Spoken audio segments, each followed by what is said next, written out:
1950 June മാസത്തിൽ cent Mary's middle school എന്ന പേരിലാണ് ഈ വിദ്യാലയം പ്രവർത്തനം ആരംഭിച്ചത്. 1954 മദ്രാശി ഗവർണർ ശ്രീ പ്രകാശത്തിൽ നിന്ന് സർവജന സെക്കൻഡറി സ്കൂളിന് അംഗീകാരം ലഭിച്ചു.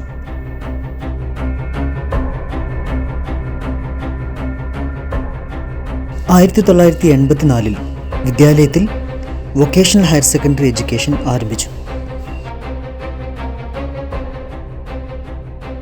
2009 സർവജനയിൽ ഹയർ സെക്കൻഡറി സ്കൂളും സ്ഥാപിതമായി.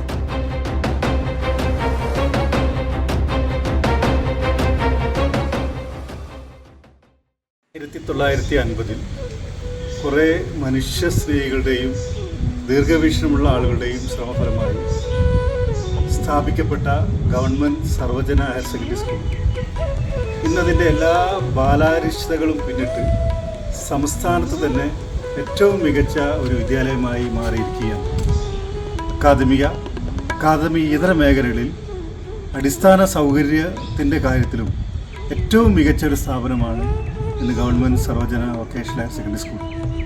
വിദ്യാർത്ഥികൾക്ക് ലിഫ്റ്റ് സൗകര്യമുള്ള ഒരു ഗവൺമെൻറ് ഹയർ സെക്കൻഡറി സ്കൂളാണ് ഇന്ന് സർവജന സ്കൂൾ.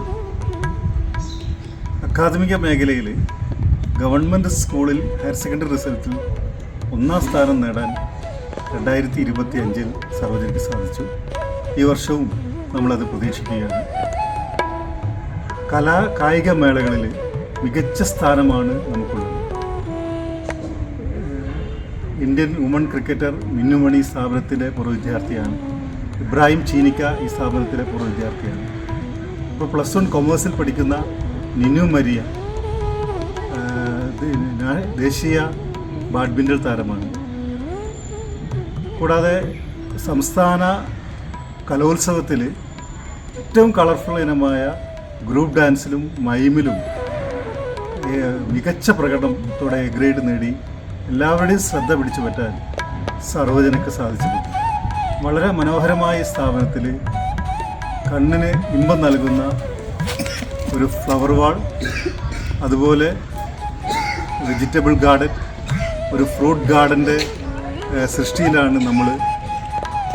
വരും വർഷങ്ങൾക്കുള്ളിൽ ഒരു മനോഹരമായ ഫ്രൂട്ട് ഗാർഡൻ ഇവിടെ സ്ഥാപിക്കപ്പെടും.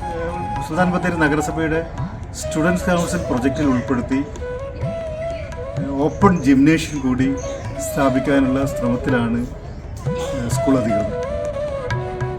ഡൽഹിയിൽ നിന്ന് NCERT പ്രതിനിധികൾ 2 തവണ ഇവിടെ വന്നു. കൂടാതെ നീതി ആയോഗിൻ്റെ പ്രതിനിധികൾ വന്നു. വളരെ മികച്ച അഭിപ്രായമാണ് സർവജനയെക്കുറിച്ച് അവർക്ക് പറയാനുണ്ടായത്. ദേശീയ തലത്തിൽ തന്നെ ഒരു മാതൃകയാണ് സർവജന എന്ന് നീതി ആയോഗ് പ്രതിനിധി സൂചിപ്പിക്കുന്നു.